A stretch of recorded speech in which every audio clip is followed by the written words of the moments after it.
Good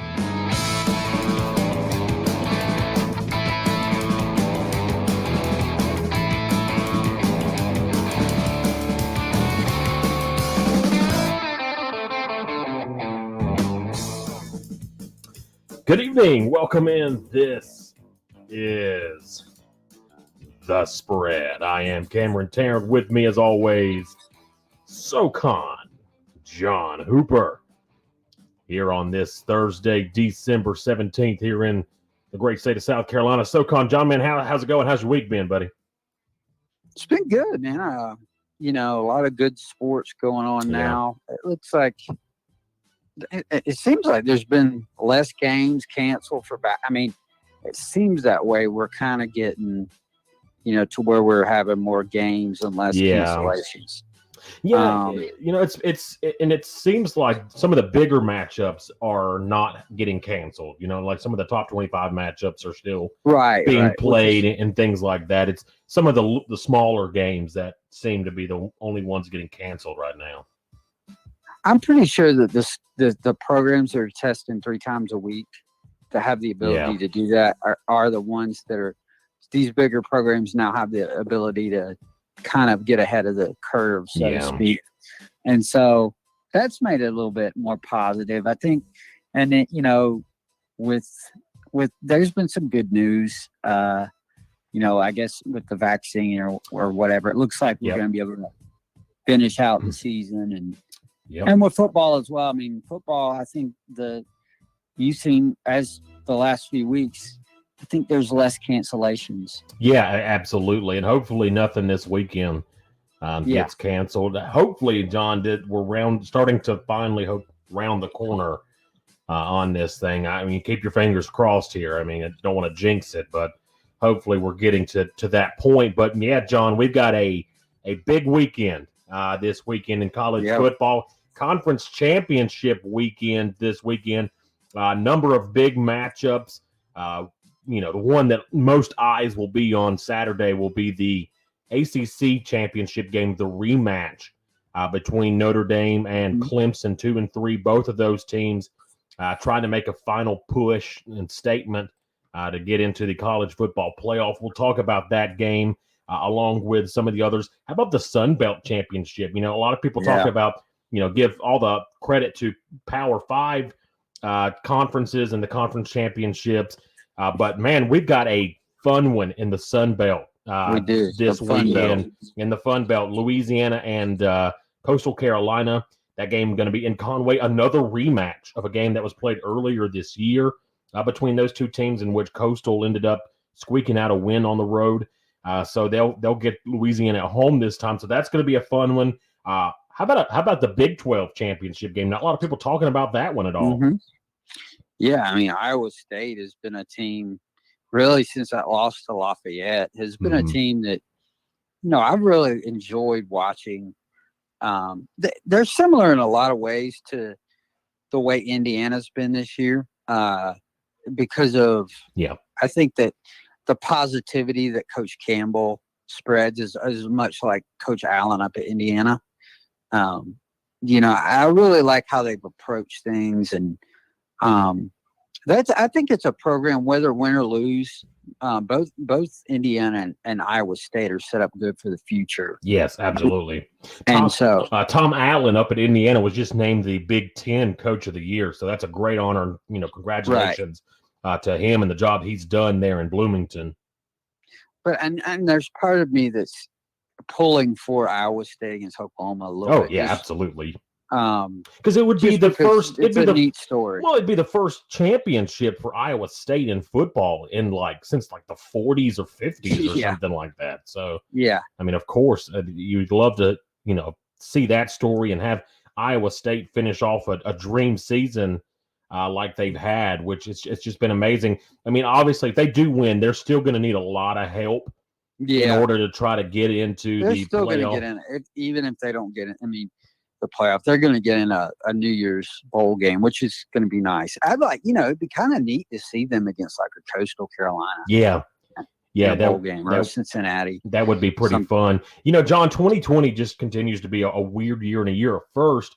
We're seeing now teams decline bowl games for the first time since I don't think I've ever heard of teams, declining a bowl bid. But here in 2020, a lot of teams are saying, "Nah, I think we're just gonna, finish up the regular season, call it a season, and not take a bowl game," which it's kind of surprising, to be quite honest. I mean, I get it. Maybe who's the I know App and North Texas are playing in the Myrtle Beach Bowl. Yeah, and that's actually the first one. That's actually Monday. Yeah. So that game's. It's nice to see that game's going to happen. Yeah. But what teams have canceled so far? Well, I know teams like Virginia Tech and Virginia have said they're not going to go. Didn't Virginia Tech want to cancel? Was it last year that they got invited? Which is interesting. The news about Virginia Tech coming out this week, they're going to keep Justin Fuente. I did hear that. So I guess that answers Donald's and our question. Yeah.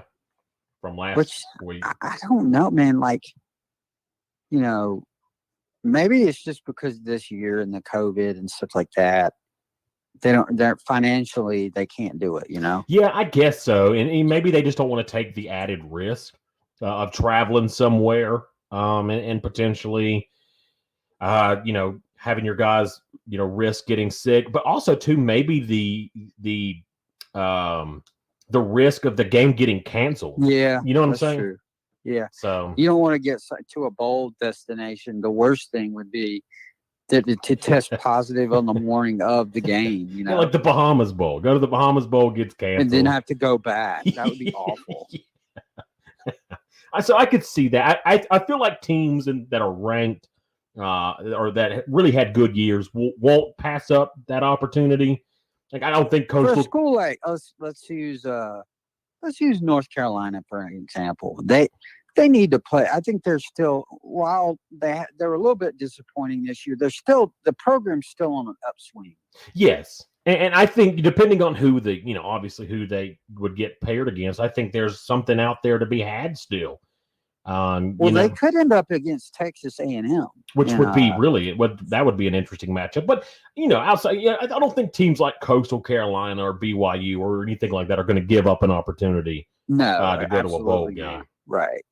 Because whoever the winner of that Sun Belt game is going to get a good bowl game. Yeah, absolutely. I mean, and then the loser's not going to get, they're going to get a decent bowl game as well. But the winner's going to possibly hope, if it's Coastal, they're trying to get a New Year's Six bowl. And if they were to get into a New Year's Six-day bowl, that'd be just fantastic for them. I think it'd be hard to hold Lafayette out of one after they beat Iowa State. Yeah, even if they won. Yeah, with just one loss.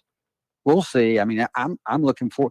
I did not, and you and I talked about this at lunch. I did not like how they were sort of condescending towards those teams. I guess it was. I've got a lot of beef with the playoff committee this year. With especially the Florida situation. You got a Florida team ranked 6th last week, loses an embarrassing game to a really bad LSU team at home in the Swamp. And they only drop a spot. I don't understand that. I don't understand that. And granted, that's an LSU team that is bad. I mean, that is one of the biggest upsets in recent memory in the SEC. They were a 21 or 2-point underdog. Like, it's incredible.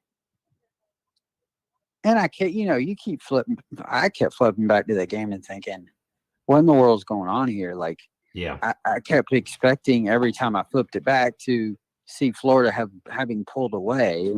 Well, and that Florida defense, they had problems early on in the year, but they got better as the season went on. They reverted back to the Ole Miss game and like the South Carolina game. Exactly. And as good as their offense is, you can't overcome. And we'll talk about it later, but if they play like that Saturday, it's going to get ugly. Yes. 17-point underdog. Yeah. Alabama. Yeah. So, we'll talk a little bit about the SEC championship game. We'll kind of touch a little bit on most of the conference championship games, if not all of them. Actually, we're going to end up picking all of them in our pick section later on, but we'll kind of go in depth a little bit more on some of these. A couple of the conference championship games, John, are going to be in our Super Dogs section. You mentioned one, the Florida-Alabama game there, but there are a couple other ones in there as well.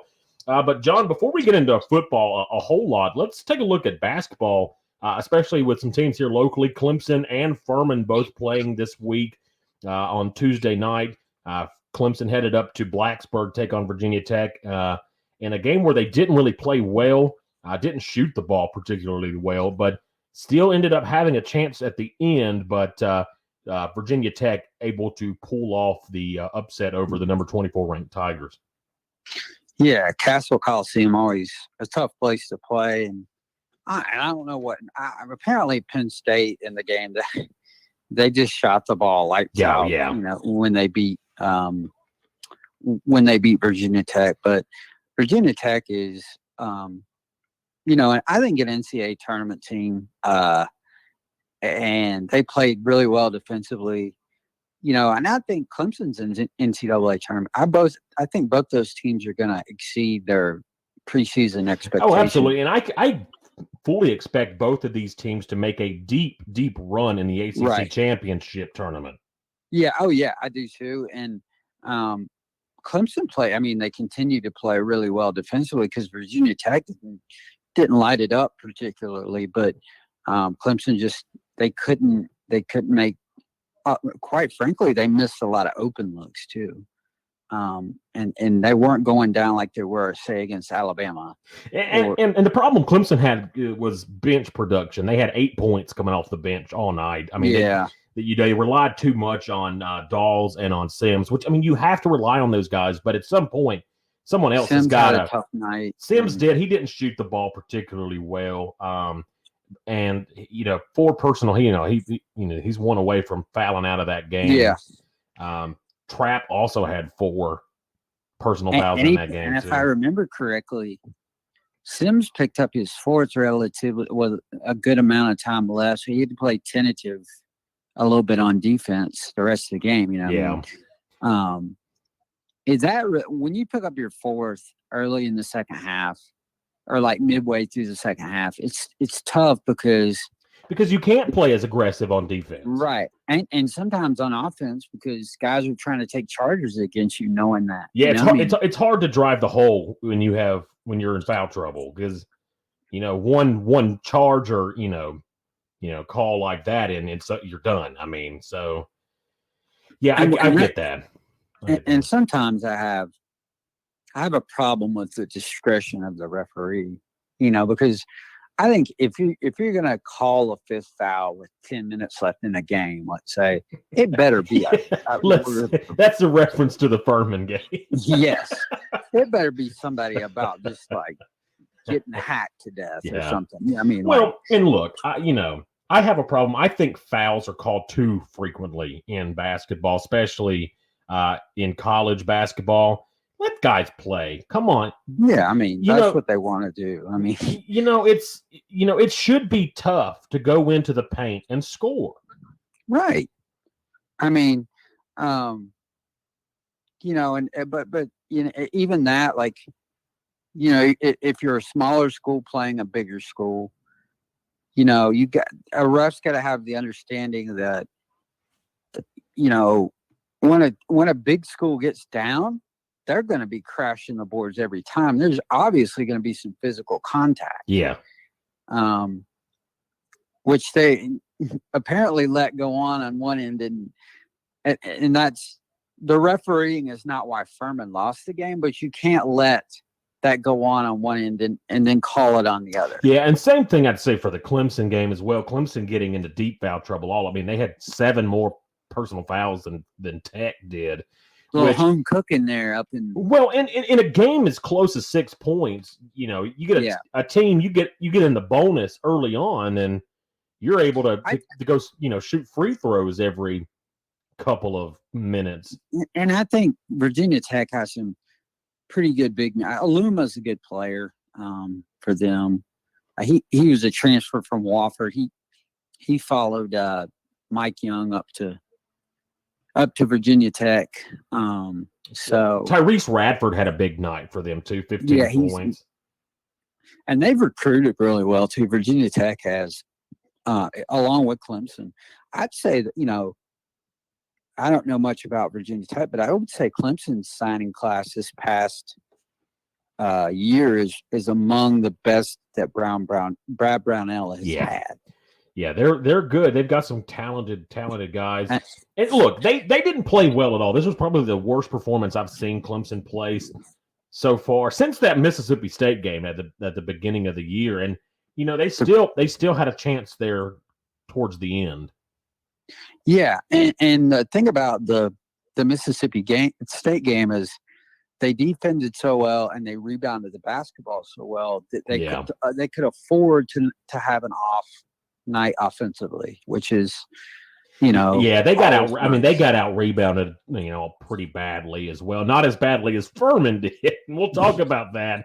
But Clemson, getting out physical, which is a little bit surprising to me against Virginia and relative in size. Clemson is about the same. There's not a real disadvantage there in size, against Virginia Tech. And a lot of people think that's what rebounding is, but it's a lot about just attitude and focus. A lot of guys lose focus on boxing out late, especially if you're tired or if you've played a lot of minutes or, you get caught ball watching and the guy just goes right around you and rebounds. Yeah.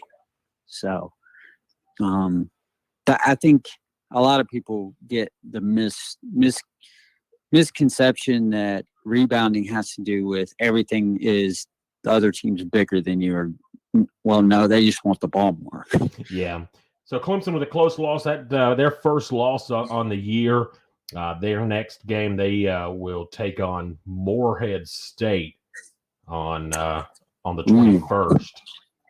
That should be a boat racing. Yeah. And then you had Furman travel down to Tuscaloosa, take on Alabama, an Alabama team that actually just lost to Clemson, a week ago. Clemson went on that 10-1 run to close the game. It was a real close game. And Alabama Alabama likes to live and die by the 3-point. They didn't shoot the three well in that Clemson game. And early on Tuesday against Furman in that first half, they were not able to hit a three. And then it kind of switched in the second half. About the 10-minute mark, John, you mentioned it, when Mounts gets fouled out of the game with about 10 minutes left to go. That's when the momentum and everything in that game shifted in. And it was all Furman could do to try to hold on. And unfortunately for them, they just weren't able to. It looked like when Mounts fouled out, it was like a deer in headlights, and that's something they've got too much experience for, say what you want to about the refereeing. They've got too much experience for them to let that affect them mentally. They've got to be mentally stronger than to let, arguably their leader, their best player, who fouls out, let that affect them that much. Because I noticed the next couple of offensive possessions, they didn't look like they had looked early, for a majority of the game, which I would say 90% of that game offensively, it was beautiful basketball. They were moving the ball well. They were getting open shots, especially some really nice threes early on in the game. Mounts hit that big one right before he fouled out, and ended up being a 4-point play, which was one play huge. Where Bothwell got, he was in the paint and stuck between two defenders, goes up for a layup, and somehow pump fakes in the air and then passes around two guys to Mounts in the corner for a three. And you don't get that unless you've played together a while. Yeah. And that, I thought there was a clear distinction in one team that had played together. That was really a a good summary of what college basketball is now. Mid-major team who is experienced, that has one of the most experienced starting fives in the country against an Alabama team that has a lot of guys turnover when guys go to the NBA and stuff like that, but I thought Alabama was surprised a little bit because they wanted to up the tempo from the tip-off, and Furman not only matched that, but they were kind of better up-tempo early in the game. Early in the game, I mean, Furman had a 16-point lead at one point, and then, like we said, about 10 minutes to go, it all just sort of started bleeding away, and they found themselves down, and it was almost like Furman didn't know what to do once they were actually down. Right. They were shocked. Yeah. That they were down. And I think, I think the good news is the problem is fixable. Like, yeah, it's not obviously not a talent issue. It's just a mental issue. You've got to rebound the basketball, and you got to realize that early in the game, Alabama was not crashing the boards like they were at the end, because they are like in desperation mode. I think even the announcer said it. Yeah, the rebounding game was the big difference. I mean, Furman gets out rebounded by 21. Like that's an incredible stat. Like 21 more rebounds. I mean, one thing, 21. Like, if you just get out rebounded by 10, like Coach Ritchie said, you probably still win. You probably win the game. Like, if it was like I think Cincinnati out rebounded Furman 33-23. If it's like that, Furman probably still wins. I mean, they probably not still win, but they probably win. Well, even being out rebounded by 21, they only lost by 3. But they were outscored 24-3 in second chance points. Yeah, the second chance points hurt Furman, because when you give up 21 offensive rebounds to an opposing team, I mean you're bound to give up a bunch of points in second chance points. And though Furman's bench got outscored 34-13, I thought they played a better game than they did against Cincinnati. Like, I thought it wasn't that, I thought they did get some contribution, some steals, some rebounds, and points off the bench. So I didn't really think that was the difference. And I'll say too, Furman only went to the line 13 times. Like, they didn't have many trips for the free throw. Meanwhile, Alabama has, while they only made 13, they got to the line 25 times. And that's the thing is, if you look back at the Auburn game last year, and I'd have to go, but when you play in SEC country, and particularly that state, for some reason, the fouls are called and I don't know if it's because they want to protect that SEC, it just means more or whatever. Apparently fouls mean more too, I mean, so they're saying it. I mean, I that's why I couldn't be a head coach, because you're seeing this stuff on the TV, and Coach Ritchie sees that stuff, but you're not going to make an excuse as to this is why we lost, but it is alarming that would be the case. Yeah. Definitely a tough loss for them, but in the end, I think it'll be a good loss. I mean, Alabama's. Yeah, I mean, there's more. Furman played well. I mean, it wasn't like, it wasn't like they didn't play well. They shot the ball well. Especially early on. Offensively, that might have been, again, considering the competition, that might have been their best game of the year. Offensively. Yeah. Especially the first half. I mean, at one point in the second half, they gave the stat, Furman was shooting 85% from 2-point range. That's ridiculous. Like, in the second half. Well, they only went 36 from beyond the arc, 13 of 36 from 3, which not great. But in the first half of that game, they were 11 of something from 3, right? Or like 8 of something. Yeah, they couldn't hit one. They were 8 of 17. That last 8 or 9 minutes, I feel like they couldn't hit a shot. Right. Okay, so to give you an idea of last year, so Furman lost 81-78 at Auburn. You want to hear the free throws? Auburn was 19 of 29. Furman was 9 of 13. Much like Tuesday night. Much like Tuesday. So that part is a little bit hard to believe because I get those teams are bigger, but wouldn't that be more? They would foul more. I don't know. I know.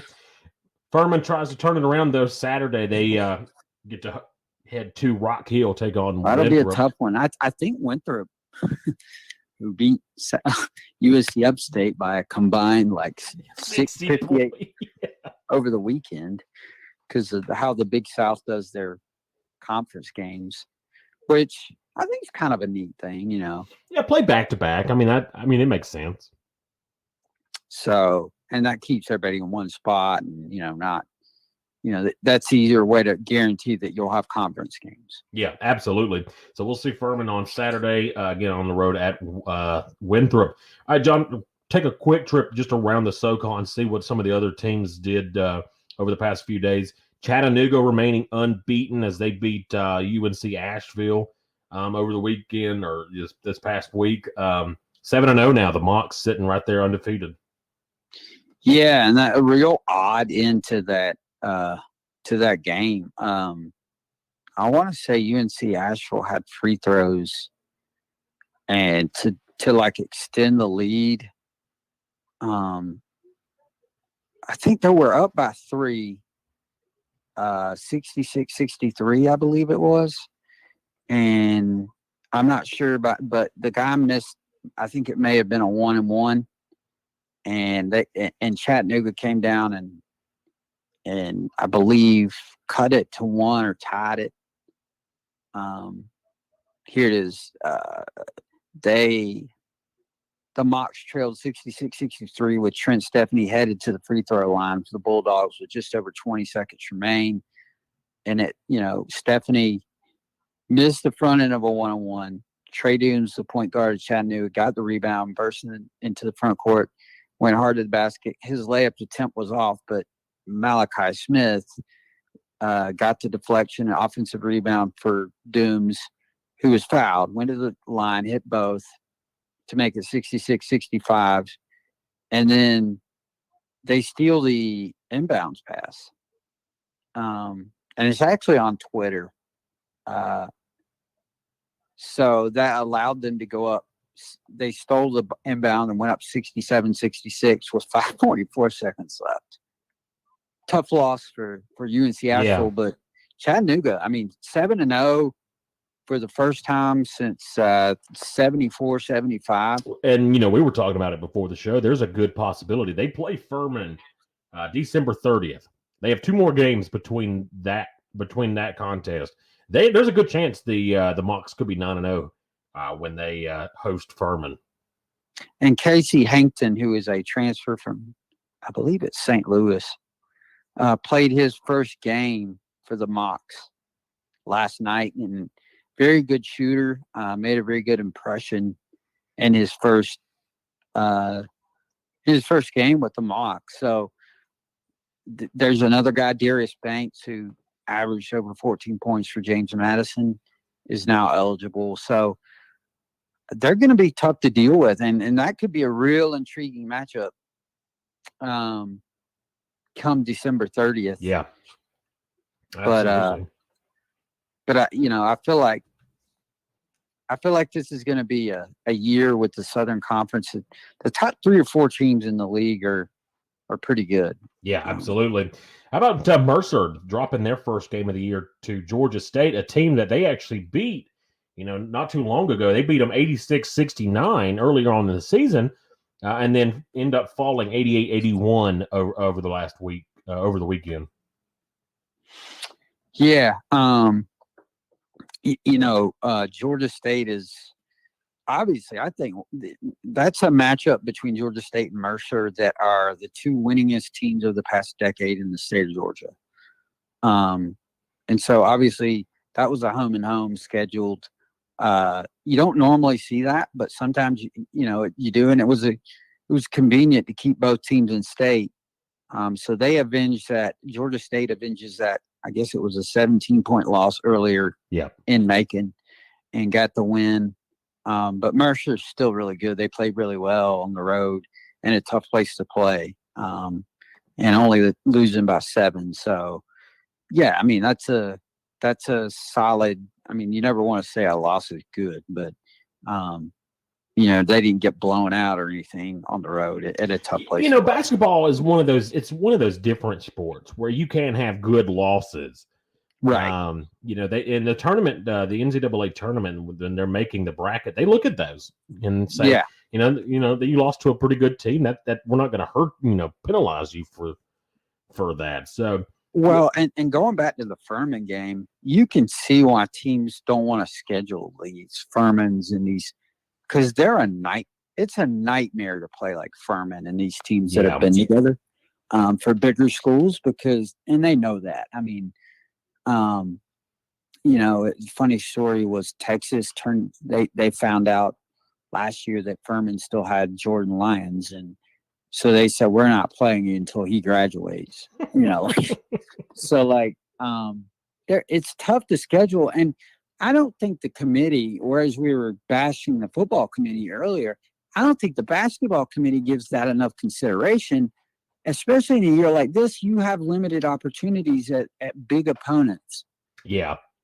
And, Furman's strength of schedule is not going to be where it needs to be, because it's still pretty good, but they could have added maybe another big team. But but in a year where you've got teams like Wofford playing, Carver Bible College and their schedules are. Furman's actually gone out and tried to get some bigger opponents. Right. Yeah. And that's been cool to see. And they would have had Richmond, and that would have been a great game, because I guess it was yesterday I watched Richmond and Vanderbilt. And that was just it was similar to the Furman game, except Richmond won.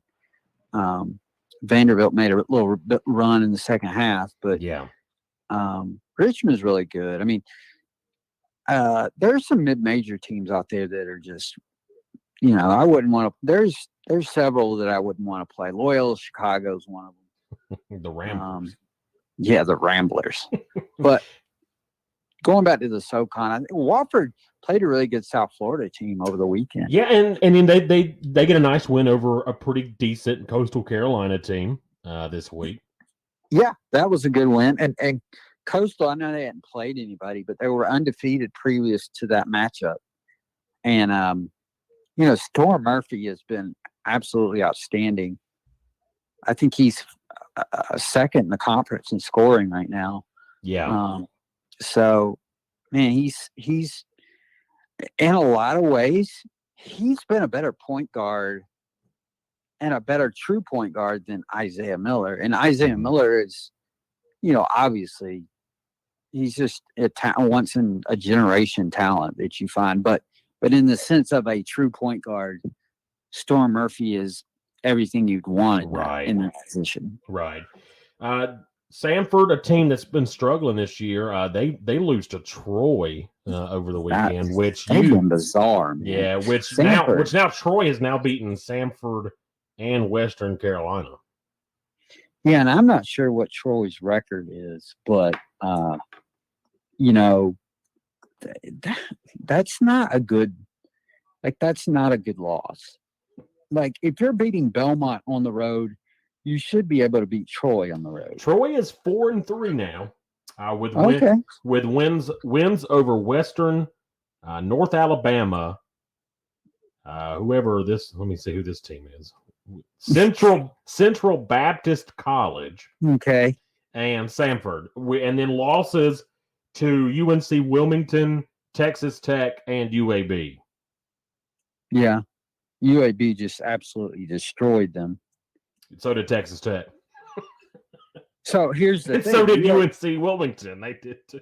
Yeah, UAB, lost by 3 at ETSU the other night. And ETSU is a team that is always pretty good and they have talent. But, in comparison, UAB will play Chattanooga. I'm interested to see UAB still undefeated. That would be a battle of 2 undefeated teams. Yeah. UAB is undefeated for the first time in school history to this point in the season. So that, and so is Chattanooga. That'll be a fascinating matchup. But UAB, I'll be interested to see, so if Sanford loses to Troy, what Chattanooga, we know ETSU only lost by 3 to UAB on their home floor. So what does Chattanooga do against UAB? That'll give me a comparison. Because I think a little bit like Western, and at least to this point, Western, and I don't know who Sanford is as a team. I think it's just youth. Because it doesn't make any sense that you beat Belmont and then lose to Troy. Yeah, and Alabama A&M. I mean that. What do you? How about this one? What do you make of Greensboro? What do you make of the Spartans? I mean, they've got the win over a supposed favorite in their conference over Little Rock, Arkansas or Little Rock. Then Winthrop's good. I'm going to give them that's a it's a decent loss. Duquesne not bad. It's not a terrible loss. No.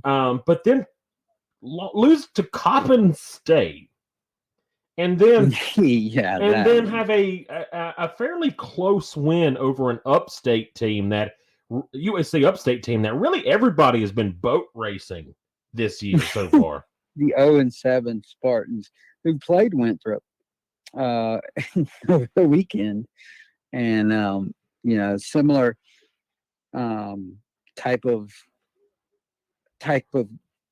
boat racing you were talking about, but I mean, Furman's boat raced them. I mean, it doesn't make sense to me that USC upstate, UNC Greensboro is struggling.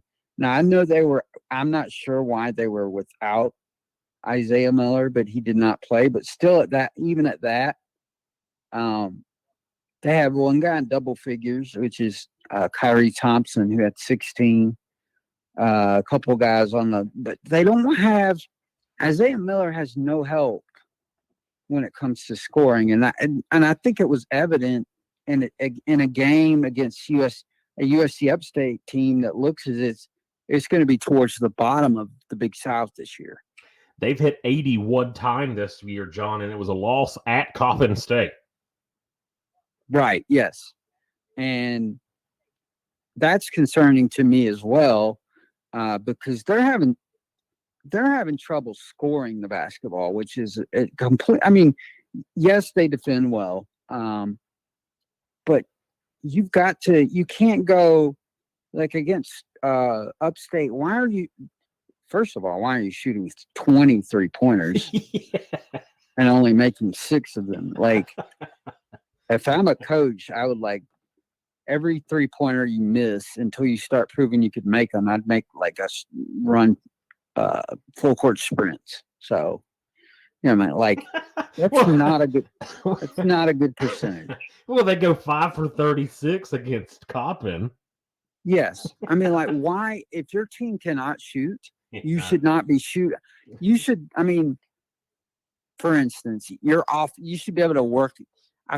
Some teams use the 3 as a cop-out when they can't run their offense or the other team's defending well. Well, I'll just shoot a 3. Sorry. If they're open looks and they're missing them, I don't have as much of a problem with that. You should shoot it better. But if they're just shooting it with guys in their face, I mean, they're, if I'm a head coach, I'm just we're not going to, I don't care if we win or lose. Like in Hoosiers, where he's we'll play with 4. I'd just be if I were Wes Miller, I'd just we won't shoot a 3. Well, sorry, I'm laughing. I'm looking at the box score from the Coppin State game, and they go 5 for 36 overall from behind the arc. They shoot 23 in the first half. The 5 that they made all came from bench players. Not a single starter made a 3. Okay. they had a couple of guys. Allegri went 0 for 5, and he's their best, supposedly their best. And Hayden Koval went 0 for 7. Why is he shooting 7 threes if he's not making them? Well, he's 7 feet tall, so I don't understand why Hayden Koval is shooting threes. Yeah, he's the center. This is not Europe, like he went 0 for 8 for the game. He shot the ball. Like that one's tough to figure out because I what did the Jarrett Hensley guy? What did he shoot? He's a pretty good shooter. He went 0 for 3, all from the 3-point line in that game. And I'm looking. I'm just curious to what what they rank as shooting as a team in the SoCon this year, because it can't be good. It's about as bad as Furman's been on the boards in some games this year. Let's see. They're shooting 24% from beyond the arc as a team, which is the worst in the SoCon. Yeah. Okay, so for the year, get this, they shot 159 3-pointers, which is more than Wofford, more than Sanford, more than ETSU, or ETSU hasn't played as many games. Chattanooga, by comparison, has shot 160 and has hit 60 of them to rank, 4th in the league. That's incredible. Furman's not shot great from 3, but they've only shot, they've shot 40 more threes, but they're also hitting 35% or 34%. So, gosh, I mean, you shouldn't be shooting 159 threes if you're and making 38 of them if you're. That's so bad. That's so bad. Oh man. And by comparison, we talk about their defense, but they're 9th out of 10 in defending the 3. They're giving up 35% from 3 to opponents. It's not been a good start. And Furman is number UNC 1 in Greensboro. 3-point defense. So still got a long way to go, though, in the basketball season. So we'll see. Yeah, UNC Greensboro's good. Don't get me wrong. They're going to be. They're just going. They're going through a rough patch, especially offensively. Better to go through one now than conference play. Yeah, than during conference play. All right, John. Let's move on now to the football. We got a big weekend ahead of us. Yeah, conference championship weekend this weekend. We got a bunch of really good games. Should be some good games this weekend. Looking forward to those. We'll make some picks, but let's kind of talk about some of the better conference championship matchups. In the Big Ten, you've got Ohio State, you've got Northwestern. I know Northwestern is a big underdog in this game, but honestly, I'm not holding my breath on the blowout here. I think Northwestern is a little better than what people are giving them credit for. I think especially defensively, when you look at, that's kind of Pat Fitzgerald's MO, isn't it? I mean, the way they defend people, that's just, it'll be strength on strength against Ohio State, because we know their strength is offense. But the question is, Northwestern, do they have enough to, because Ohio State, in comparison to last year, has been shaky on defense. I mean, they haven't been real good. And that's why a lot of people have questions about them potentially being mentioned as that 4th team, Yeah, and the thing is can can Northwestern, can they score points? They're going to play pretty good defense. Can they score enough points to potentially keep up with Ohio State? I know their defense ranks pretty highly nationally. I'm not sure what they rank offensively in the nation in scoring offense and total offense. But you'd have to think that would be if they can somehow they're going to have Ohio State make some mistakes. Yeah, they're going to have to block a punt or something and like they're that. going to have to maybe force some turnovers. They're going to have to do something. Because you remember that game a few years ago where they blocked maybe 2 punts or something. Mm-hmm. They were able to, not only stay in the game, but nearly pull off the upset. Yeah, against Ohio State. This game would be a lot sexier had Northwestern not blown that and dropped the ball in that Michigan State game. Yeah, that a few was weeks ago. Yeah, that was a stinker. I mean, and Michigan State's won 2 games. A couple of those games that have just been so ugly to watch. Yeah. I mean, but I'm intrigued by the matchup for sure. And I'm looking at her football here. Like, why is there a stat in football for field goal percentage? What is that? Oh, for field goals. Okay, never mind. You're still thinking basketball. Yeah. And I'm like, because I was looking I was trying to find what Northwestern ranks offensively nationally, like in scoring offense. Let's see. Did you realize that Kent State is number 2 in the country in scoring offense? Kent State. I mean, 2 MAC teams, Buffalo and Kent State are 1 and 2 in scoring offense. Well, I'm not surprised with Buffalo when you have a guy that rushes for 8 touchdowns a game. That's pretty easy. Yeah, that's usually a good sign there. Good sign for success. And I'm not sure what he went for last week. And he might go off against Ball State. We could talk about that later too. But Buffalo, and he may have a. Is that game tomorrow night? It is. It is tomorrow night at 7:30. Yeah, that to me, I mean, I don't know much about ball. I know a lot more about Buffalo because of what they've been doing the past few weeks than I do about Ball State. But I know they won at least 2 really close games this year that were like on top 10 plays. Yeah.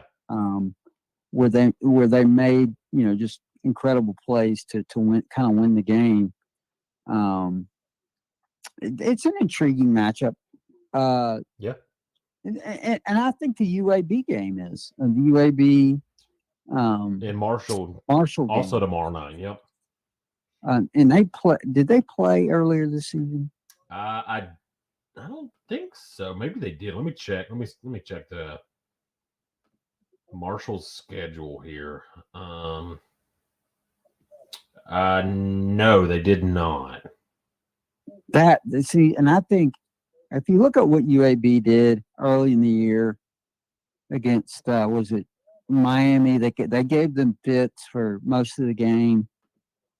That's a team that's been tough. I mean, they had a long winning streak ended at home. I think they play at the old War Memorial.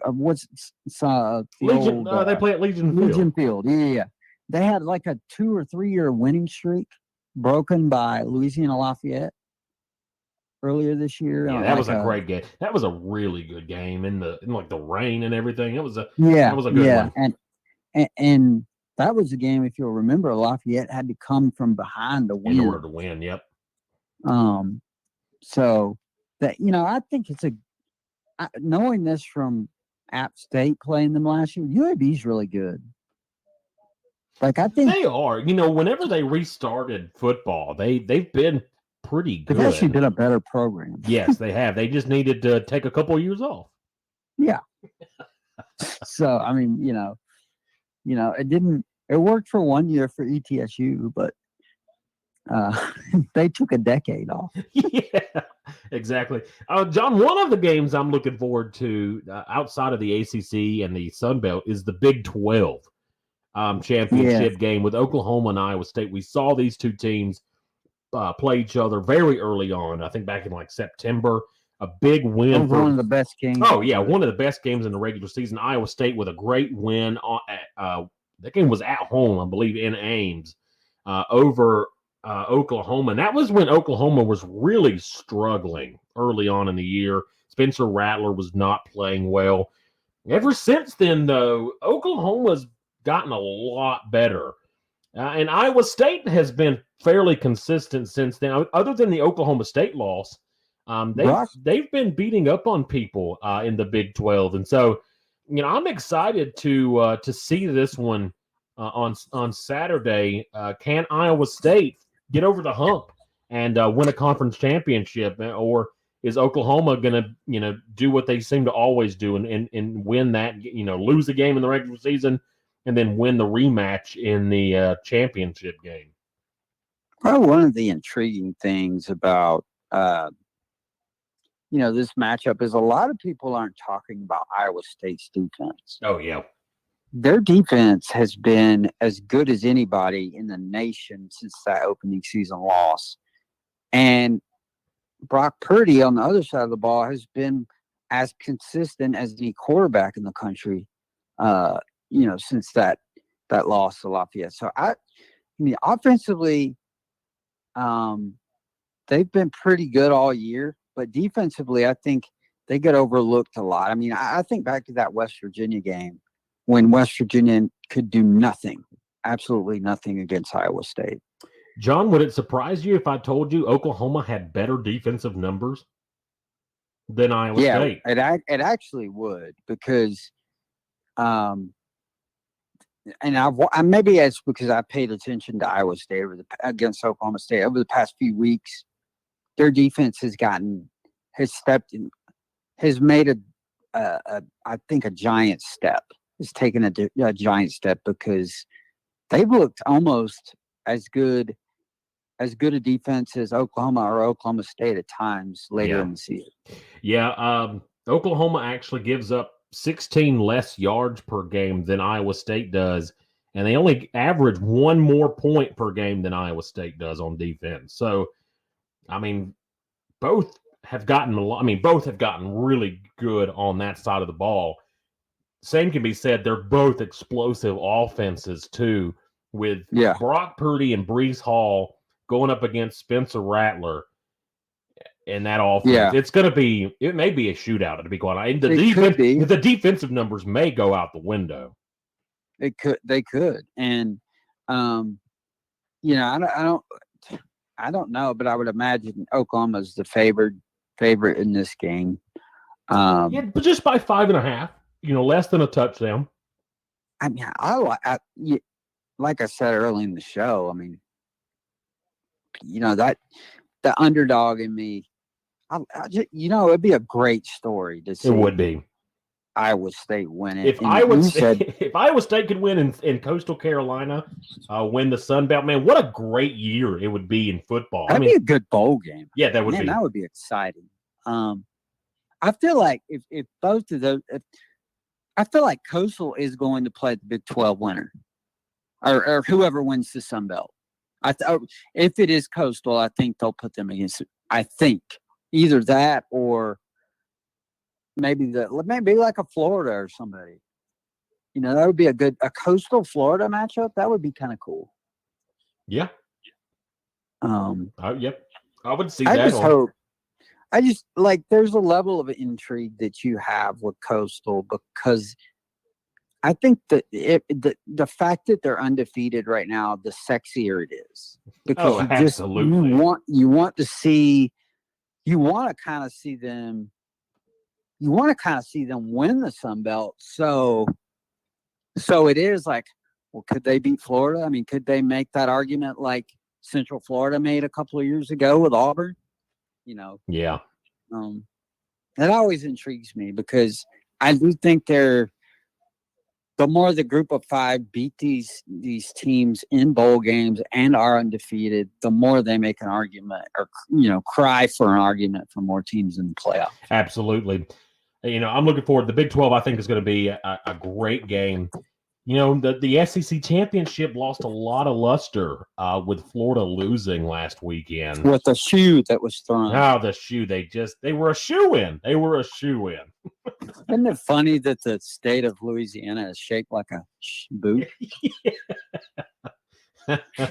What was even funnier was like LSU posted a picture of a cleat like after the game. It was really funny. It was actually quite funny. But yeah, for Florida losing, and I won't get into the fact that they only dropped a spot in the playoff committee.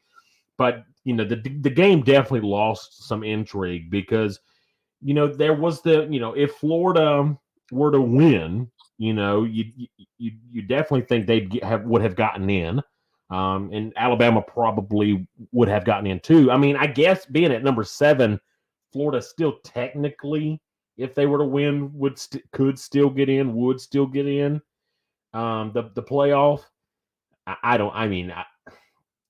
Do you take a 2-loss SEC champion over? Let's say Clemson loses. I guess. I mean, in that situation, would you take I guess a you would. I guess you would take Florida over that, but it's just because Florida would have the championship, would have a conference championship. The rebuttal to that would be Alabama a couple of years ago was not a conference champion and was truly a better team than a lot of other teams. I guess there would be a case to be made, but honestly, I don't. So if Clemson and Florida play right now, who'd win? Oh, I'd say Clemson. I'd say Clemson. So if Florida beats Alabama, I still think Clemson beats Florida. But does the conversation come down to Florida, or does it come down to Clemson and Alabama as non-conference champions? Well, they would give Alabama the benefit of the doubt because they'd only have one loss. Right. But then the argument would be, well, Clemson in this weird year, if they hadn't had to play Notre Dame twice, they probably had gone undefeated. So, I mean, there's arguments both ways on that. I don't personally think Clemson's going to lose twice.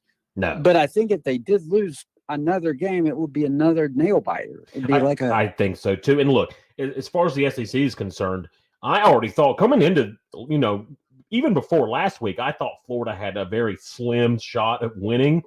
Now that they lose to LSU last week in the way that they do, it's almost virtually. But see, they got to have a miracle. How if Florida wins? How does so let's take Iowa State or Oklahoma. How do they not let? Does that put the Big 12 back in the picture? I know the Big 12's not as, but can you really say that the SEC's great this year? Really? It's been a weird league for sure. Outside of Alabama, it's been. And then where do you put Texas A&M in this whole argument? I honestly, like I said, I thought the Florida loss last week hurt Texas A&M. I did too. But clearly, the playoff committee still values Florida, even after the loss. Yeah, but they lost to Texas A&M, so. I don't know. Yeah, there's going to be controversy no matter what happens Sunday with the playoff selection. There's going to be somebody not happy. There's going to be some controversy. That's why we have to have more teams. Yeah, That's what you need a 16-team playoff, like I've harped on, and you and I really kind of agree on this, like the FCS old playoff, or like it will be this year with the FCS, a 16-team playoff. Yeah. And I'm right there. And another thing, football wise, I don't know if you want to get into it now or a little bit later. We can touch on recruiting. Big signing day for Clemson. Once got again. Another great class coming in. And then at the FCS level, Furman's got a really good class coming in for them as well. Yeah, 5 guys from Texas, and Furman's really started to dip into Texas. They've got a kid from Delaware coming. Different. This fascinates me because these are places that Furman normally does not get into. Yeah, and to get into Texas or to get into a place like Alabama, you're getting some pretty good football talent. And it says something about your program. Right. And to garner interest from a kid, kids from Texas, then you're making a pretty big statement nationally as an FCS program. Yeah. So I'm intrigued by that. And, you know, Wayne Anderson was the first player that was kind of from Texas that I can remember. And then this recruiting class, I think there was a kid from Houston and one from, you know, bigger cities in Texas, Plano. And, you know, Furman's expanded its recruiting reach, which is kind of neat. Oh, absolutely. Absolutely. As far as conference championship games in the FBS level go, you know, honestly, I think the two best are the ACC and the Sun Belt. And John, the Sun Belt Fun Belt is going to be, I mean, I think this game is going to be possibly one of the games of the year. I mean, the earlier on, you know, the matchup early in the season between these two, one, yeah. 30 to 27, Coastal gets a 3-point win on the road down in Lafayette, a tough place to win. And, you know, that's really what started this catapult for Coastal this year. And whoever wins that game is going to be not only it's going to be deserving champion, but it's going to be a team that whoever they get in a bowl game, they're going to be a nightmare for. You know, there's a lot of ways. This one could be a shootout. I think maybe you and I agree that you know, the quarterbacks on both sides of the ball. Yeah. You know, Levi Lewis has been, it seems like he's been at Lafayette for 10 years. I know. I watched him and I've seen him a number of times, the Coastal game. And then, you know, was it last week with App State or the week before? Yeah. You know, App State just had problems stopping the quarterback run game. So you wonder, Coastal's got to be locked in on that aspect on the defensive side. Focus in on Lewis and stopping his ability to make plays outside the pocket.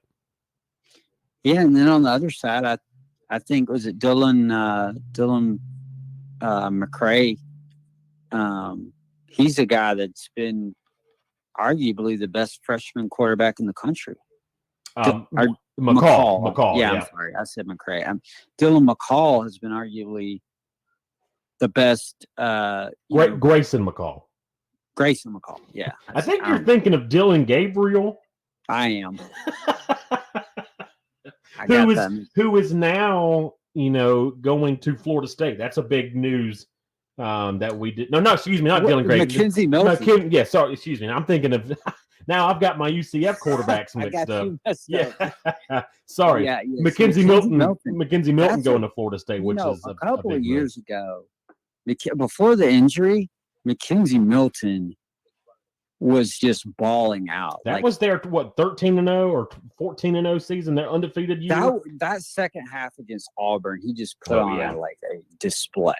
You're just Auburn could not stop Central Florida. Yeah, had the big leg injury last year, and is coming back, or 2 years ago in a bowl game, and is coming. I'm interested. I wonder what he'll do at Florida State. You know, if he'll be, you know, the same kind of quarterback that he was. But going back to the Coastal game. Yeah, Grayson McCall has been, I mean, just incredible. He's the best freshman he had a season comparable to back when Zach Thomas was a freshman at App State. You know, his first game against Penn State, I was like, man, this guy's awesome. And, you know, App went on to have a really good season. Well, and, you know, he's one of those guys that, you know, he can just make a play that changes the entire dynamic of the game. I go back to the App State game. You know, Coastal is on the ropes pretty good in most of that game, and he makes that big 60-yard run early in the second half, and it just completely felt like it changed the whole dynamic of that game. What about the BYU game where he fakes the pitch and totally, you know, befuddles the linebacker for BYU, and he goes the wrong way, and that's a first down that it didn't clinch the game, but it allowed enough time to be run off the clock that it almost made it, you know, impossible. Not impossible, but it made it very difficult for BYU to win at that point. Yeah, when you got that first down off that, and it's little things like that he's done all year that are just. He's playing beyond his age. Yeah, his decision making has been really, really solid. I mean, 23 touchdowns to only 2 interceptions on the season, and he's a redshirt freshman. I mean, he's playing like he's a fifth-year senior at times. He's no doubt just making some really good decisions. So yeah, I'm excited for the Sun Belt Championship game. That one at 3:30 on ESPN. It's going to be a grouping down there on the teal turf down in Conway. It's going to be a could you imagine if this was any normal year and that if Brooks Stadium's packed out?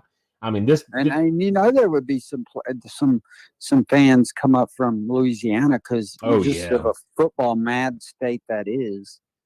There'd be a good contingent from there as well. Yeah, it would be a crazy atmosphere if this wasn't 2020. But Coastal's letting in fans, so I mean, there's still going to be some people there. I mean, it definitely it definitely changed the BYU game, the App State game.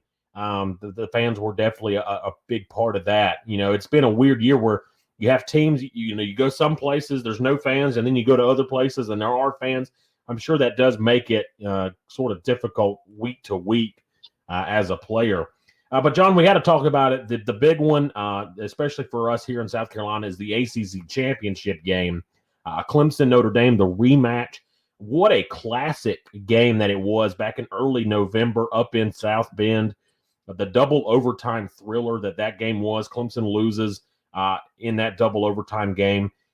The big thing, though, is the health of Skalski is my thing. What's his health? Yeah, a lot of people are saying, Trevor Lawrence being back is going to be the key. But honestly, I don't think so because DJ played, outstanding in that game. I think Skalski's the key to the game. It's the defense. Yeah, it's the defensive starters that were out in the first game that are now back for this game. Right, Skalski, one of them. I believe Mike Jones, the corner, is back. And so, in that first game, you had third string guys playing late in that game when they had no business being out there because of injuries.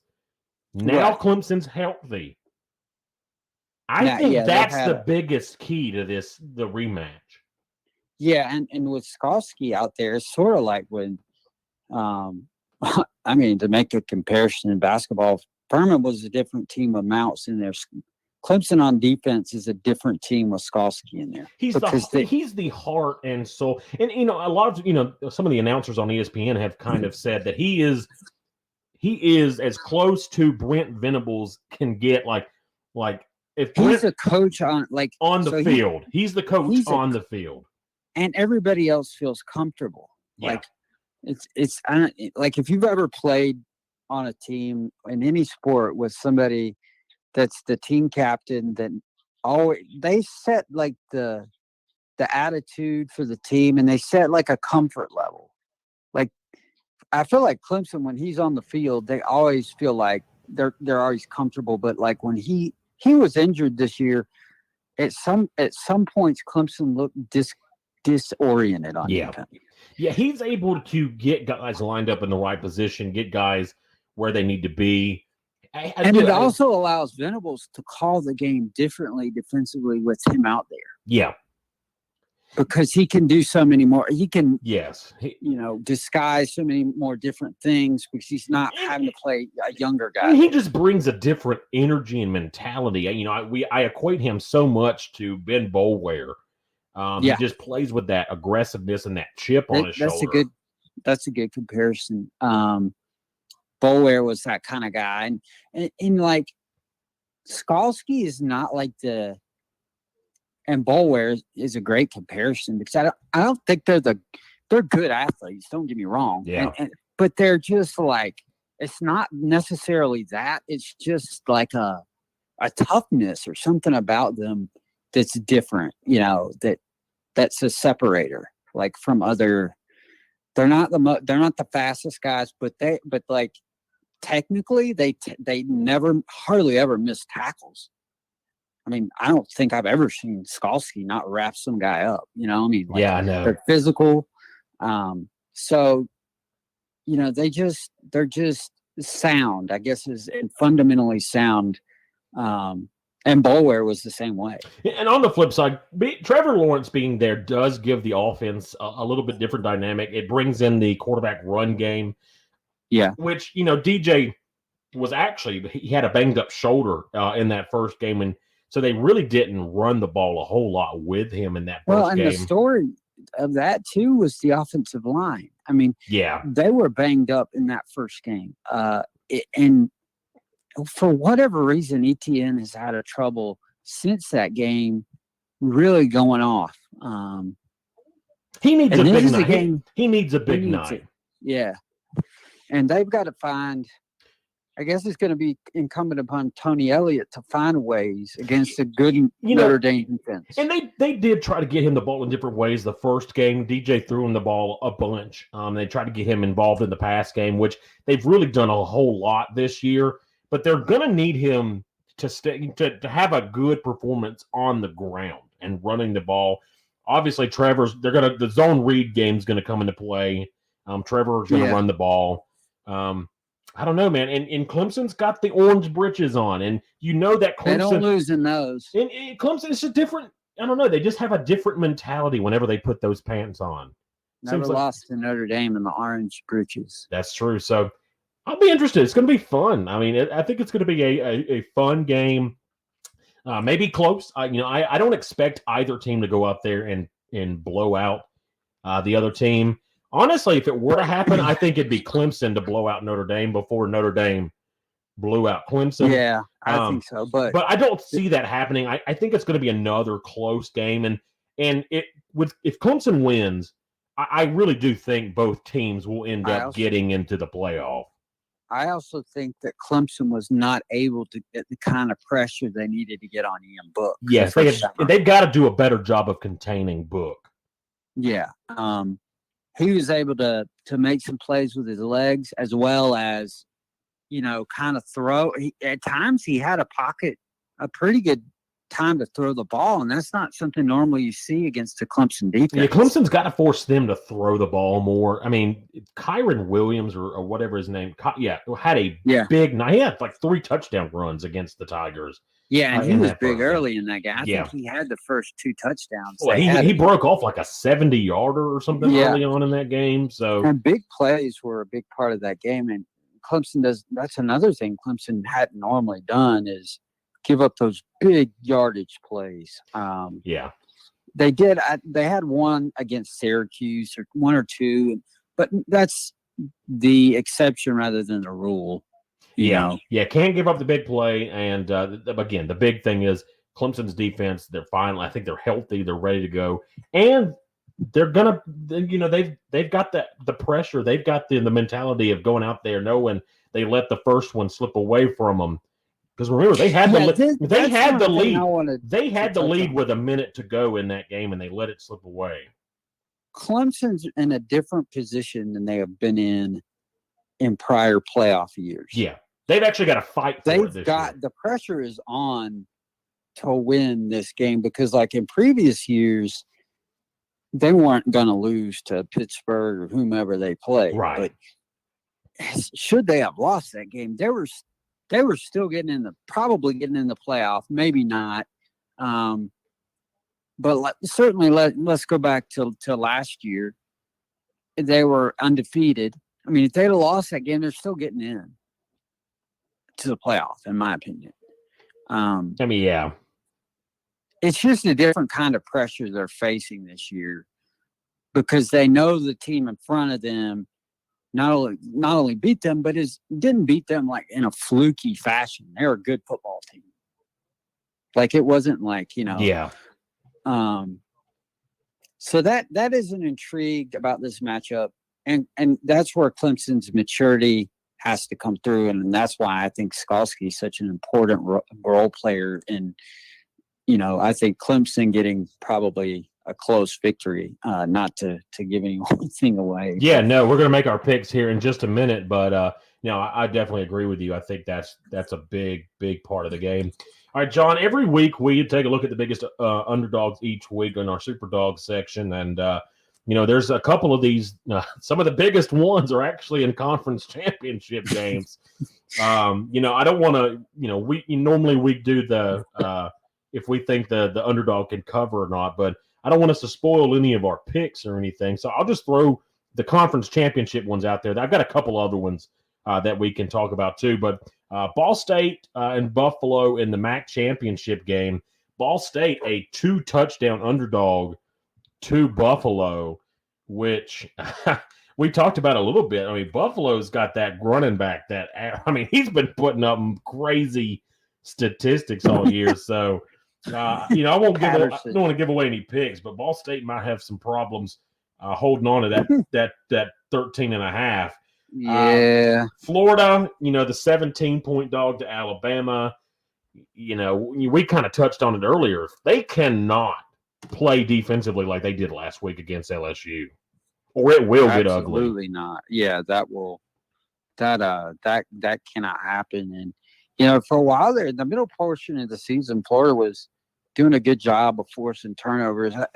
The Georgia game was one of their better defensive efforts of the season. Yeah, they like I said, up until that LSU game, they started playing better defense. Yeah.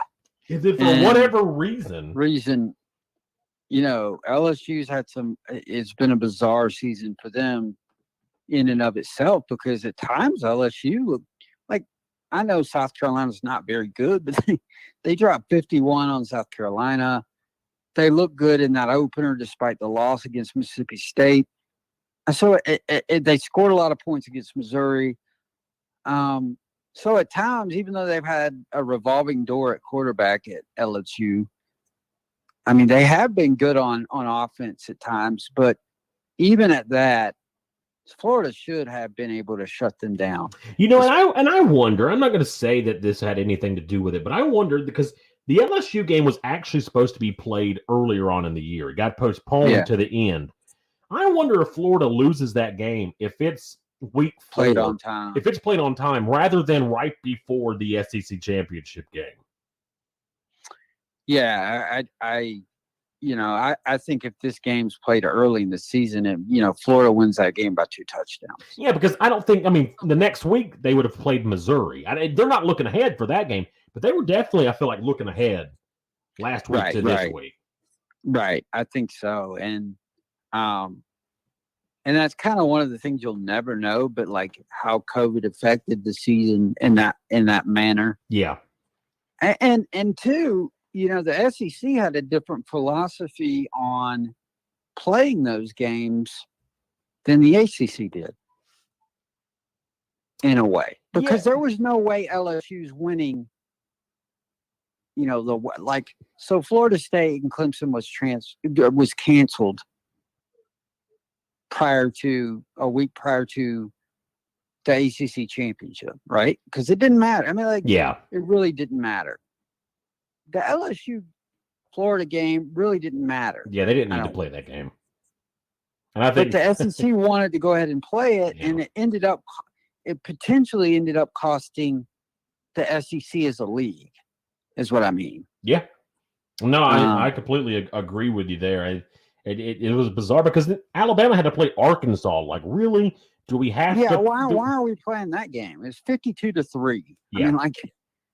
I mean, and that part of me, I think the Florida LSU game, the only reason it gets played is because LSU still has a little bit of TV appeal. Yeah, it's a rivalry game. It is. And the SEC's looking at it, instead of looking at it long term to where you're going to make the money by potentially getting 2 teams in the playoff, they're looking at it from a TV standpoint, just making money right away. Yeah, the viewership of it, and I think they made a huge mistake on deciding to even play those, some of those games. Yeah, I don't know. I don't know why they did that. I mean, Greg Sankey, the SEC commissioner, was throwing shade at the ACC for canceling, the Notre Dame Wake Forest game and the Clemson Florida State game. But it ended up, I think, working out because unlike the SEC, Clemson or Notre Dame didn't have to worry about, potentially getting upset like Florida did. Yeah. And so, it worked out. It's a weird year. 2020, it's a weird year. I mean, you can't expect. I just don't know. I would make the argument the ACC deserves 2 teams more. Yeah. I don't. I mean, like I think Notre Dame and Clemson are both better than Florida. Right, and I think they're both better than Texas A&M. Yeah. I mean, honestly, Texas A&M probably should have 2 losses. They got lucky in that Florida game. They really did. Yeah, I mean, so like, I don't know. I mean, it's going to be interesting to see what the committee does. I mean, there's so many ways that you can think. There's a way Oklahoma can still get in. Yeah, they're going to need a lot of help though before they do that. John, how about in the Big Ten? Ohio State, a 3-touchdown, 20.5-point favorite over Northwestern. I'm not going to, I don't want to give away my pick, but honestly, I think Vegas. I think this game's closer than I think people are way underestimating Northwestern's defense. I'll just say that. If you look at some of the scores that Northwestern has had, they've absolutely blasted some people. Yeah. And if you look at what they did to Wisconsin, who I think is a very good football team, they can be scary, and it's a game that I don't think Ohio State is as good a football team as they were last year. I'll go ahead and say that. Like, I think they're probably better, maybe a little better offensively, but they're nowhere near the defensive team they were last year. Yeah, exactly. All right. There are other games this weekend, some finishing up regular season games outside of the conference championships. How about in the SEC, John? Can Tennessee pull the LSU and beat Texas A&M? They host the Aggies on Saturday afternoon. Wouldn't that be funny though? Oh, that would be amazing. I could so see that happening. That would be a Jimbo Fisher thing to do, by the way. And the game's at Neyland. Is it at Neyland? It's at Neyland Stadium. Tennessee, as bad as they've been recently, they're only a 2-touchdown dog to A&M. I'm not going to give in. I think this is the year. I'm just going to put it this way, that the SEC is going to be begging for a second team. You think Tennessee might pull the upset here? I'm saying I think that might happen. I don't know. I think I don't know. It would just Texas be like Jimbo Fisher. It would be to do something like that. Like, and it couldn't happen to a better person if it did. Oh yeah, I'm sure Florida State fans will be rooting for Tennessee. In this game. Yes. After what he did to that program. Like, he did more damage to that program than the NCAA did to SMU.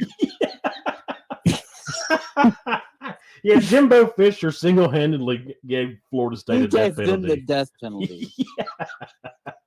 That's awesome. He's he would be to like coaching. He killed the program for like at least 5 years. If Tennessee were to win today, does Texas A&M fire Jimbo? I wouldn't put it past him. Speaking of which, we haven't talked about this, and it's off the subject, but is Kevin Steele a real candidate at Auburn? I believe so. That's the word, is that he is a leading candidate for that Auburn job. Because, if they hire him, that would be, and he's a good defensive coordinator, Clemson aside, I think. Yeah, Clemson aside. The last time he coached he was the defensive coordinator for Clemson. I would never hire that guy as head coach. No. I mean, is Ray Tanner making the decisions down there or what? No. I don't know, man.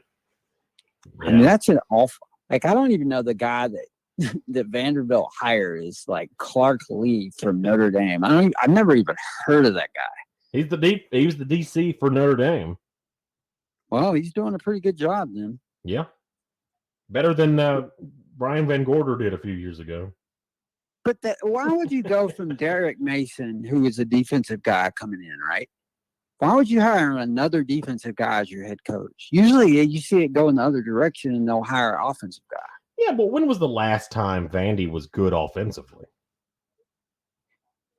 Bob, probably when Bobby Johnson or yeah, when Jeff, what's his name at Penn State was that coach? I would say Franklin was that yeah, coach. Franklin. Yeah, when James Franklin. Yeah, I guess so. I was gonna go back to Jay Cutler at quarterback. That was probably that was Bobby Johnson yes. as head coach. Yeah, so that was like mid 2000s. Yeah. How about this one in the Big Ten, John? Last one, real quick. Illinois is going on the road to Happy Valley. Penn State has actually turned it around this year. They've won a couple after not winning the first 5. They've won a couple of games now. They beat Michigan State last week. They host Illinois for the final regular season game. The Fighting Illini, 15-point dogs to Penn State. Have they fired their head coach, Illinois, right?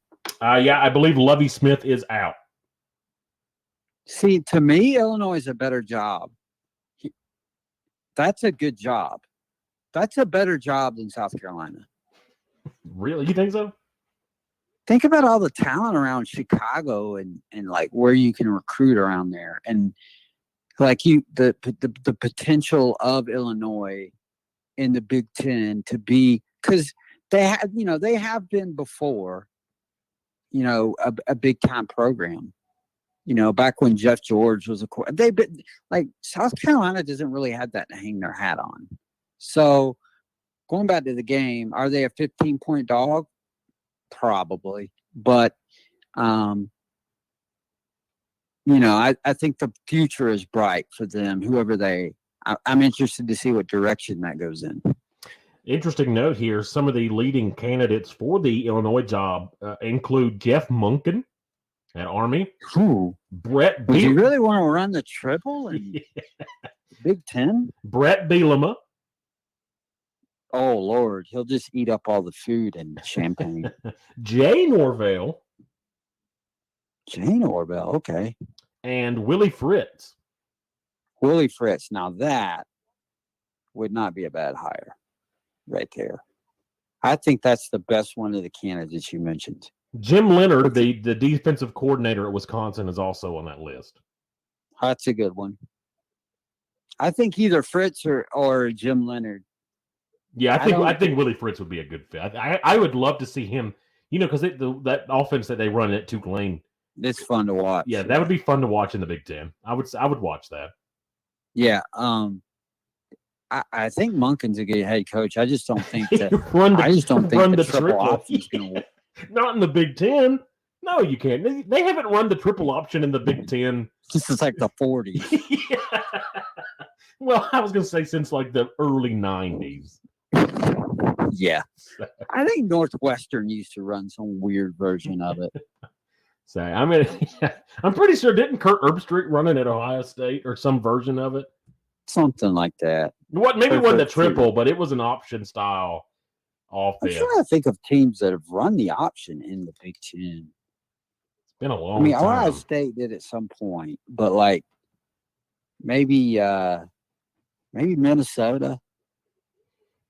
I don't know. Yeah, it's been a while. All right, John, let's do it. Let's make our picks for this weekend, for the championship weekend here, and get out of here. For the season, regular season is wrapping up.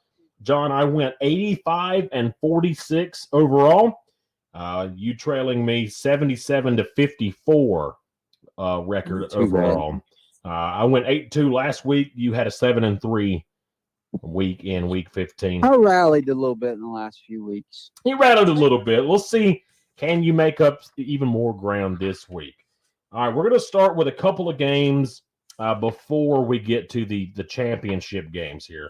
On noon on Saturday on the ACC network, got an interesting matchup between Florida State going to Winston-Salem taking on Wake Forest. Ooh. Yeah, Florida State, they've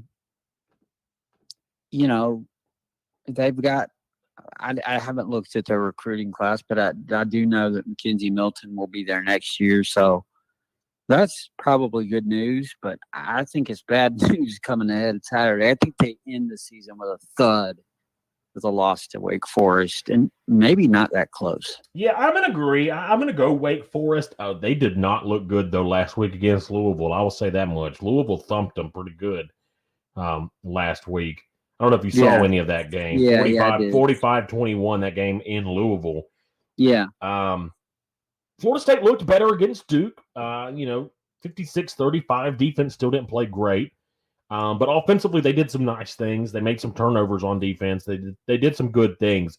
But I'm going to go with you. I like Duke to finish off the year with a win. You mean Wake Forest? Excuse me, sorry, I don't know why I said Wake Forest. Excuse me. I'm going to go Wake Forest. All right, John. Last week was Army Navy. We saw Army take care of business, 15-0 against the Midshipmen. Well, the Black Knights now host the Air Force Academy. It's a Commander-in-Chief trophy type game, isn't it? Yep, the winner will win because both teams beat Navy this season, so the winner of this game will win. Air Force has been up and down. Yep. The game's at Army. Yep, the game's at Mikey Stadium. I'm going to go with the Knights to win this one, but I think it's relatively close. Yeah. Air Force is always fun to watch. They run a similar a different, more akin to the Furman style of option offense, and they've got the quarterback there is pretty good, but I still think Army gets the victory at home. Yeah, I'm going to go with the Black Knights too. Their defense is just so good. Air Force thumped Navy early on in the year. It was a pretty big win for them, 40-7. They've got some tough losses. They've only played 5 games this year. They're 3. Yeah, that's what I thought. They're I 3-2. I haven't heard much about them. Yeah, they're 3-2. A couple tough losses to Boise and San Jose State, but they do have a win over Navy. I like Army. I'm going to go with the Black Knights at home. That's a tough place to play. Mikey Stadium. Hopefully the weather will be a little bit better for Air Force than it was for Navy last week. God, that was like watching a game in like fog. Yeah, it was crazy. You could Philadelphia. You could hardly see what was going on the field. The fog was so dense. But I'm gonna agree with you there again. I'm gonna go with Army.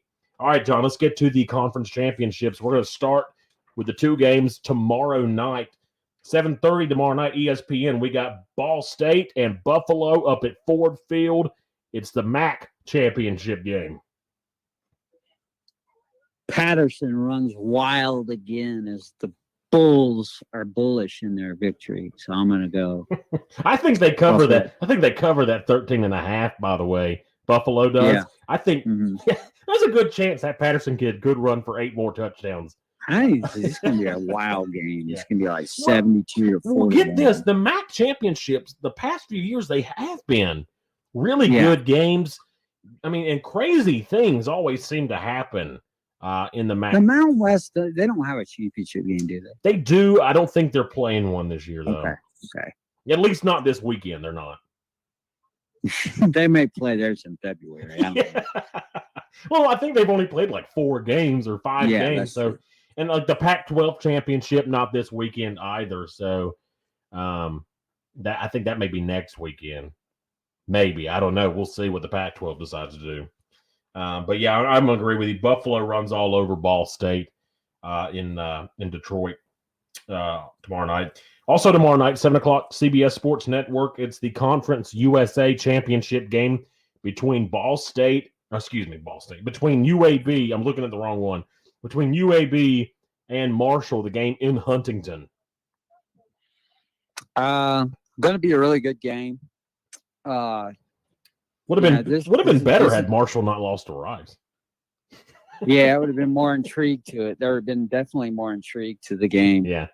But I think UAB keeps it close. It's just it's hard to win football games at the Joan. So I'm going to take Marshall in a close one. Yeah, I like the pick there. Marshall, very good. The Rice loss was just, I don't know. It was just so weird. mean, Marshall hadn't played a game in like a month prior to that. I don't think it had been quite a while since they, between games, and then they just. I think they'll have some issues fixed from that loss against Rice.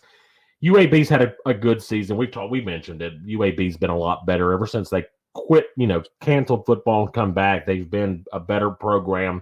They've got a couple tough losses on their schedule to, Louisiana, and then a double overtime loss to La Tech, which was a little disappointing, a little strange. But they're a good football team. But I'm going to agree with you. Marshall, I think, fixes the mistakes they had against Rice.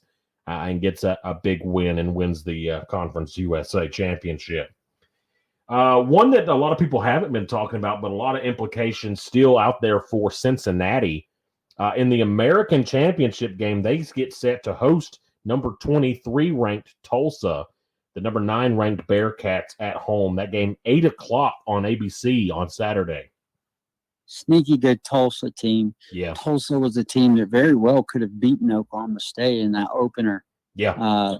To open the season, and if they could have found a little bit of offense in that game, they would have won that game. Yeah. But this is going to be a Tulsa defense against a very good Cincinnati defense, both strengths. I think it's going to be a low scoring football game, but I like Cincinnati at home and like a 20-17 type score. Yeah, Cincinnati, when they're at Nippert Stadium, man, they're good at home. You don't just waltz into Nippert Stadium and come out. I believe it's one of the oldest stadiums in the country, if I'm not mistaken. Franklin Field up at where Penn and like Temple play is one of the oldest. Harvard's really old. Yeah.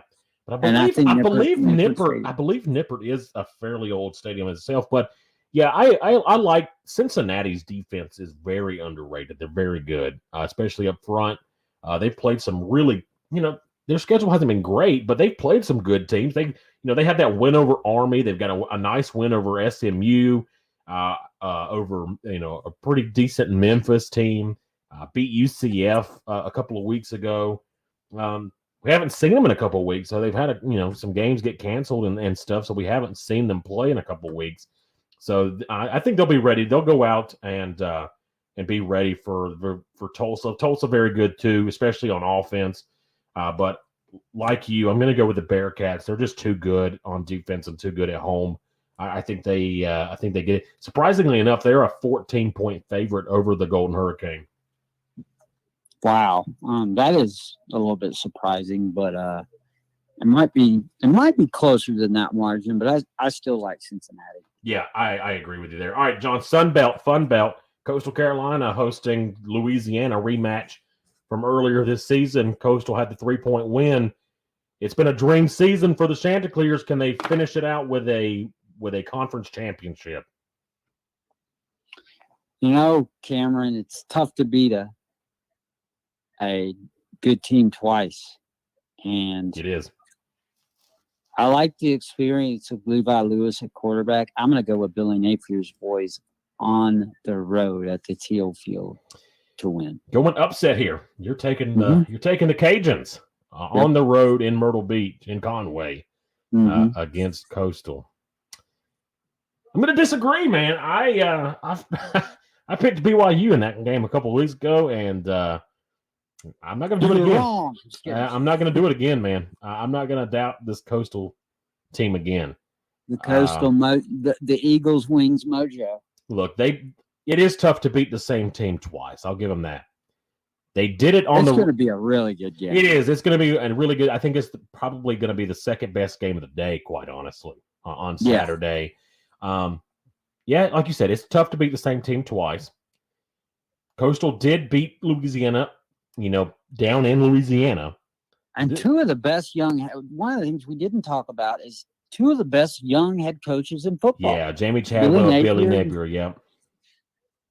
Two great hires for any of the Power 5 schools would be getting a steal if they were able to go after one of those guys. Right. So, but I'm going to keep the dream season alive to go from worst to first. Picked last in their division, and I think they're going to win the whole thing. A 12-0 season. I'm going with the chance at home at Brooks Stadium, beating Louisiana. 3-point spread in favor of Coastal. I think they win it by a touchdown. I'm going to go Coastal cover. Yeah, I think I'm going to say Lafayette wins by 6. They miss an extra point. Miss an extra point. Okay, I like it. All right, Big Ten championship. Northwestern, a huge underdog to Ohio State. We both feel like, though, that spread is too big and that Northwestern is a little bit better. But can they do what the seemingly impossible and actually upset the Buckeyes and end their playoff hopes? Interesting. And I think they'll come in and play with the chip on their shoulder. Because Coach Fitzgerald's a little bit like that because he played there. He's not that far removed from being a player like that, and he played on some Northwestern teams that were able to play with the chip on their shoulder and exceed expectations. I think Northwestern will keep it close longer than people think, but I still think Ohio State comes away the victor here by something like I don't think Northwestern allows that many points. I think it's something like a 28-17 type game. I think I agree with you. I'm going to go Ohio State wins outright, but I think Northwestern hangs around for 2, maybe 3 quarters. And honestly, I wouldn't be surprised if we're sitting at halftime of this game wondering what the heck is going on with Ohio State. That wouldn't shock me at all if it's tied or Northwestern even has a little bit of a lead midway through the game. Now, I think Ohio State will make some second half adjustments and they'll end up pulling away. Probably, I think a 10 to 14 points is probably about where Ohio State will end up. But I would not be shocked if we're sitting going into the fourth quarter and it's maybe a 1-possession game. It would not shock me at all. Right. And so for that reason, I think this is going to be a better game than people expect. Yeah, absolutely. One that I'm really excited about is the Big 12 championship. We talked a little bit about it. Coastal's getting ready. Can they have? They've had a great season and possibly going to win a championship themselves in the Sun Belt. Iowa State's gunning for the same thing in the Big 12, a dream type season in which they have a chance to win a conference championship for the first time in like 70 years. I mean, it's incredible to think that it's been that long for Iowa State. And here they are, number 6 in the country. They've got a chance. If they can beat Oklahoma and hopefully have some crazy things happen above them, they're still alive for the playoff. But they got to get through the Sooners first, and we know how tough the Sooners are to beat twice in the same year. Can Iowa State find a way to do it in Arlington on Saturday? Like you with the Coastal pick, I think they do find a way to do it. And I think they, as good of a game as that was earlier this year, I think Iowa State wins by double digits. Wow. So I'm going to go out there with that one. And I like it. I mean, John with the mic drop here on that bit. 37-30 was the final score in that game early on in Ames earlier this year. I think it's about the same thing. I think Iowa State could win 35-31, something like that. I think it's close, but I think Iowa State finds a way to do it. I like the job Matt Campbell has done. He's changed the dynamics of that whole program. Yeah. And this is, Spencer Rattler's had his freshman moments this year, especially against better defenses. I think Iowa State's going to come out there ready and hot to play. Now, look, Oklahoma they've been hot here recently. They've been burning people up on offense. They've been one of the best teams here recently the past couple of weeks. But I think Iowa State gets just a great win and a program-changing win here, a historical win for them. I think they end up winning the whole shebang going with them. All right, SEC number 1 Alabama taking on number 7 Florida. Florida a 2.5 touchdown underdog. Talked a little bit about it. Florida can't play like they did last week against LSU. Otherwise, this thing will get out of hand.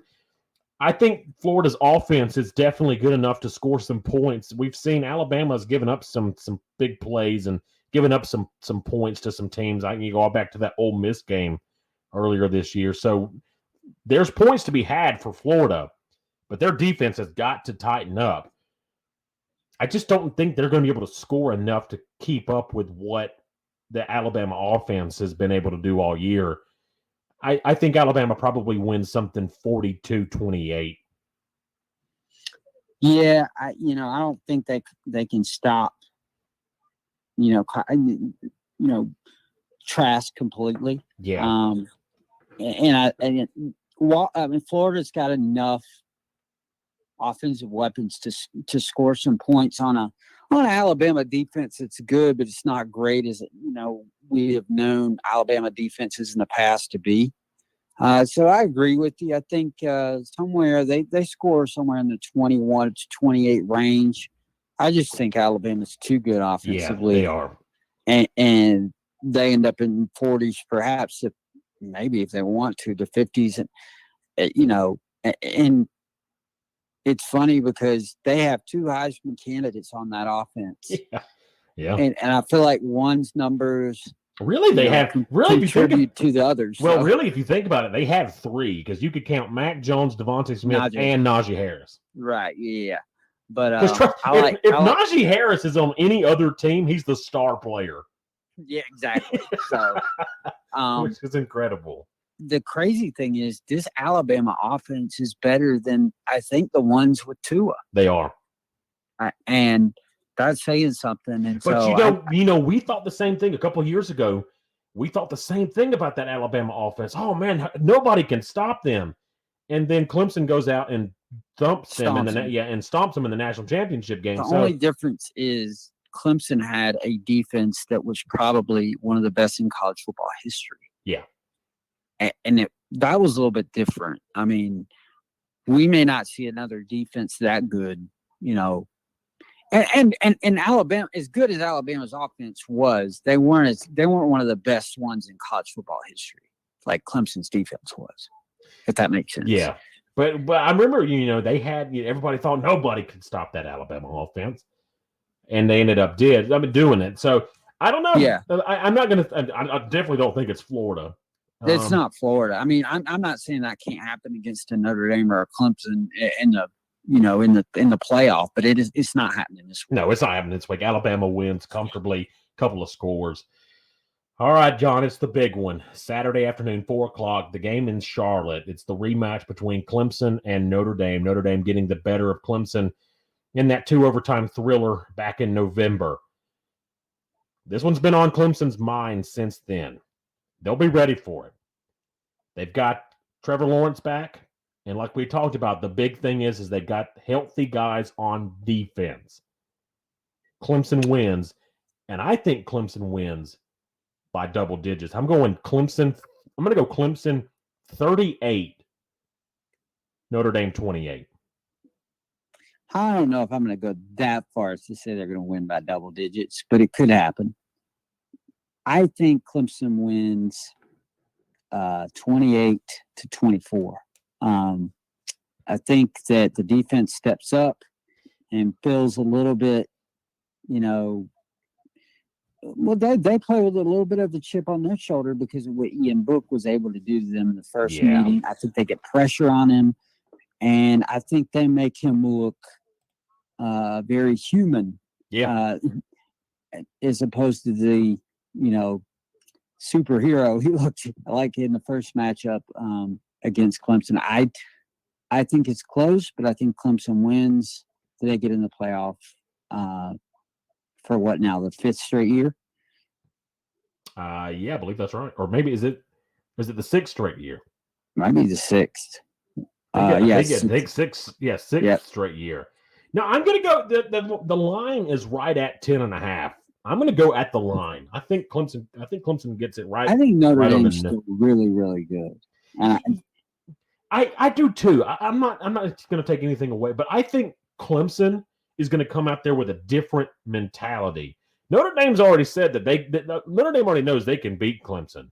They've done it once. And if Notre Dame loses, here's my thing: does Notre Dame get in?